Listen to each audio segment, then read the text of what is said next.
ডিফেন্সের ছেলের বউ বলে কি আমার কোনো ইচ্ছা থাকতে পারবে না? আমি কি আমার ইচ্ছা মতো কিছুই করতে পারবো না?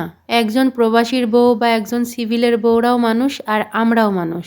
মূল কথা হলো আমরা সবাই মানুষ। আমাদের হাজবেন্ড কি করে এটা না ভেবে আমরা যদি চিন্তা করি যে আমরা কি করি, তাহলে কিন্তু সবকিছুর সমাধান হয়ে যাবে। আমরা তো গৃহিণী, তাই না? সারাদিন বাসার মধ্যে থাকো, সংসার করো, বাচ্চা সামলাও, এটাই আমাদের জীবন। আমি একজন ডিফেন্সের ছেলের বউ হয়ে ব্লগিং করি, এটা অনেকেই মেনে নিতে পারে না। তাই জন্যই ওই কথাগুলো বললাম। সো হ্যালো এভরিওয়ান, আসসালামু আলাইকুম সবাইকে। আশা রাখছি সবাই অনেক ভালো আছেন যে যেখান থেকে আমার ভিডিওটা দেখতেছেন। আমি তো সকাল সকাল ঘুম থেকে উঠে একটু দুধ চা করে নিয়েছিলাম, তারপরে নাস্তাটাও করে নিয়েছি। দেন পরেই যে আমার আরেকটা কাজ, ঘর ঝাড়ু দেওয়া। এই কাজটা আমার প্রতিদিন 2-3 বার করে করা লাগে। একটা কাজই যদি 2-3 বার করে শেয়ার করি তাহলে কেমন দেখা যাবে, এই জন্য একবারই শেয়ার করতেছি সকালবেলার কাজটাই। ঘর ঝাড়ু দিতে দিতে তোমাদের সাথে কিছু কথা শেয়ার করি। আমি যে ডিফেন্সের বউ, এই জন্য কি আমি কিছুই করতে পারবো না আমার ইচ্ছা মতো? আমি সামান্য ব্লগিং করি, এইটাই অনেকেই মেনে নিতে পারে না। আর এটা তো শুধু আমি একা করতেছি না, অনেক ডিফেন্সের বউরাও করতেছে। আমি বাসায় যেসব কাজকর্ম করি ওইগুলাই তোমাদের সাথে একটা ভিডিও আকারে শেয়ার করে থাকি। এটাই নাকি অনেকের কাছে ভালো লাগে না। আমি যদি টিকটকে ট্রেন্ডিং গানগুলো নিয়ে এসে নাচানাচি করতাম, সুন্দরভাবে সেজে গুজে ওয়েস্টার্ন ড্রেস পরে, তাহলে হয়তো সবার কাছে ভালো লাগতো। আবার মাঝে মাঝে আমার হাজবেন্ডের ইউনিফর্মটা পরে একটু নাচানাচি করতাম, তাহলে অনেক বেশি ভালো হইতো। কিন্তু আমার ভুল হয়ে গেছে যে আমি ওইগুলা করিনি। আমি হাজবেন্ডের ইউনিফর্ম পরি না, আমার হাজবেন্ডের সম্পর্কে আমি কিছু বলি না, আমার হাজবেন্ড কোথায় আছে এইগুলোও বলি না, এই জন্য আমি ভালো না। আমার কথা হলো, আমার হাজবেন্ডের বিষয় কি আমি এখানে কিছু বলেছি বা আমার হাজবেন্ডের কর্মস্থল আমি দেখিয়েছি, আমার হাজবেন্ড কি কাজ করে ওইগুলা কি দেখিয়েছি আমি? তাহলে এখানে কিভাবে ডিফেন্সের সবকিছু সিভিলরা জেনে যাবে? একজন কমেন্টস করেছিল, আপনাদের মতো কিছু ভাবিদের কারণে ডিফেন্সের গোপনীয়তা সিভিলরা জেনে যাচ্ছে।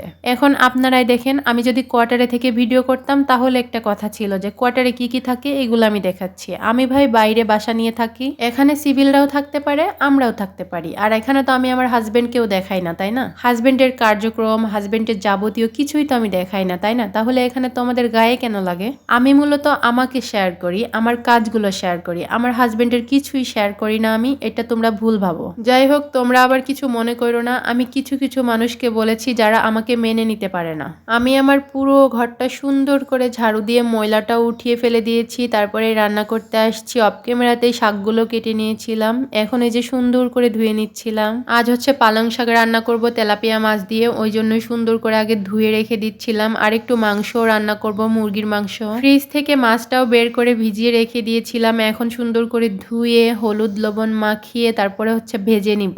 আমরা আবার মাছ ভাজা ছাড়া খাই না, যে কোনো তরকারিতেই মাছ ভেজে তারপরে দেই। আচ্ছা, আরো একটা কথা বলি, আমি এই যে ব্লগিং করতেছি, এটা কি আমি শুধু শুধু করতেছি? আমার কি এখানে কোনোই লাভ নাই? এইগুলা কি আমি একদম শুধু শুধুই করতেছি? এই যে এত কষ্ট করে ভিডিওগুলো করি, তারপরে এডিট করি, আবার ভয়েস দেই, তাহলে তোমরা কিভাবে ভাবো যে আমি এটা শুধু শুধু করতেছি? আমার ছোট একটা বাবুও আছে, তাকে সামলানো লাগে, সংসার সামলানো লাগে, তারপরে কিন্তু আমি ব্লগিং করি। এগুলা অনেকেই বোঝে না, যার কারণে মনে করে এর বউ ভিডিও বানাই বানাই ফেসবুকে ছাড়ে। আরে ভাই, তাহলে তো তোমরা কিছু জানোই না যে এইটা আমার একটা আর্নিং সোর্স, ঠিক আছে?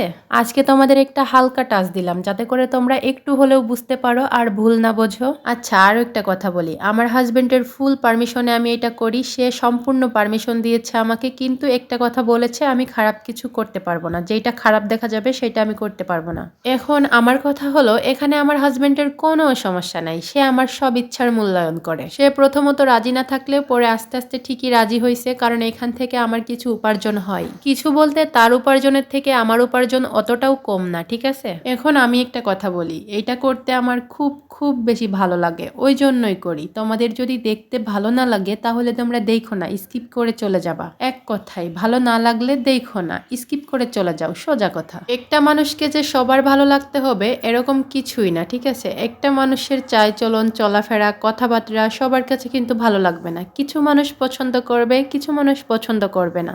এই যে আমার কথাই বলি, এখন তো ব্লগিং অনেক মানুষ করে, আমি কিন্তু সবার ভিডিও দেখি না। আমার চোখে যেইটা দেখতে ভালো লাগে, আমার যাকে পছন্দ হয় আমি তারটাই দেখি। আমার যার কথা শুনতে ইচ্ছা করে আমি তার ভিডিওগুলাই দেখি। এখন তোমরাও তাই করবা, তোমাদের চোখে যেটা ভালো লাগবে, যার যেটা দেখতে ইচ্ছা করবে সেটা দেখবা। যাই হোক, আর কিছু বলবো না। এখন এই যে মুরগির মাংসটা রান্না করে নিচ্ছিলাম, খুবই অল্প পরিমাণে রান্নাটা করতেছিলাম। আমার হাজবেন্ড আবার ব্রয়লার মুরগি খায় না, তার জন্য আবার যে শাক রান্না করতে হয়েছে, সে তো খাবে না, এটা আমার একাই খেতে হবে। বাবু যদি একটু খাবে, না হলে তো একাই শেষ করতে হবে, ওই জন্যই এতটুক রান্না করেছি। এখন অনেকেই বলতে আসবে যে এতটুক মাংস রান্না করেছে, এটা আবার ভিডিও করে দেখাচ্ছে, কেমন রুচি, এতটুক কেন, একটা মাংস রান্না করলেও আমি দেখাতাম, কারণ এটা আমার কাজ। আর এতটুকুই তো রান্না করব। আমার বাসায় মাত্র আমরা 2 জন, সেই জায়গায় আমার হাজবেন্ড খাবে না, আমি একা খাবো। এটা আমার 2 বার অনায়াসেই হয়ে আরো বেঁচে যাবে। তোমরাই দেখো তো মাংসটা দেখতে কত লোভনীয় হয়েছে। আমি তো মাংসতে একটু ঝোল রাখিনি, আর ঝোল রাখলে আমিও খেতে পারি না।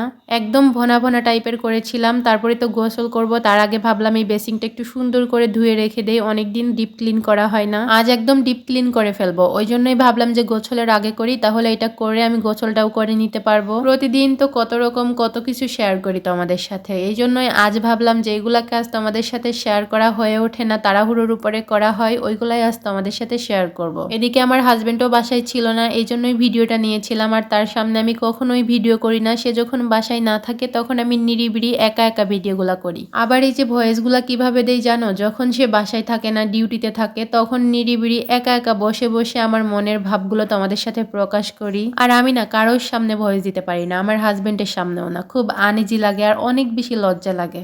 আর আমার হাজবেন্ড যদি আমার ভিডিওগুলো দেখে, আমার খুব বেশি লজ্জা লাগে যে সে আমার কথাগুলো শুনতেছে। আর আমার বাসায় না অনেক বেশি রোদ আসে, দুপুর 12টার পরেই আমার বাসাতে রোদ ঢুকে যায়। তোমরা তো দেখতেছো আজ কত বেশি রোদ উঠেছে। আর আমার এই বেসিং এর সাইডটা কিন্তু অনেক সুন্দর, মানে জানালার দিকে একটু তাকিয়ে দেখো, এত সুন্দর পরিবেশ, একদম গাছপালাতে ভরা। আমার বাসার পাশে আবার একটু খালি জায়গা আছে, সেখানে অনেক বেশি গাছপালা লাগানো আছে, এই জন্য অনেক বেশি বাতাসও আসে আমাদের বাসাতে। এখন যেহেতু শীতকাল চলে যাচ্ছে, এই জন্য বসন্তের বাতাসগুলো ঘরের ভিতরে ঢোকে, অনেক বেশি ভালো লাগে, একটু শীত শীত লাগে হালকা করে। কিছু কিছু আপুরা আমাকে কমেন্টস করে, আপু তুমি তো বাসায় একা থাকো, তোমার হাজবেন্ড তো বাসায় থাকে না, তাহলে তোমার ভিডিওগুলো কে করে দেয়, তুমি কিভাবে ভিডিও করো? আসলে আমার স্ট্যান্ড আছে, যেখানে ফোনটা রেখে দিলেই কিন্তু ভিডিওটা হয়ে যায়। আমি এই যে কাজকর্মগুলো করি তখন স্ট্যান্ডে ফোনটা রেখে ভিডিওটা অন করে রেখে দেই, এগুলা ভিডিও হয়ে যায়। দেন পরে আমি ভিডিওটা সুন্দর করে এডিট করি, তারপরে ভয়েস দেই, তারপরে তোমাদের সাথে শেয়ার করি। আর তোমরা এত বেশি পছন্দ করো, যাক সবকিছুই বলে দিলাম তোমাদেরকে, তোমরা হয়তো এখন বুঝতে পেরেছো।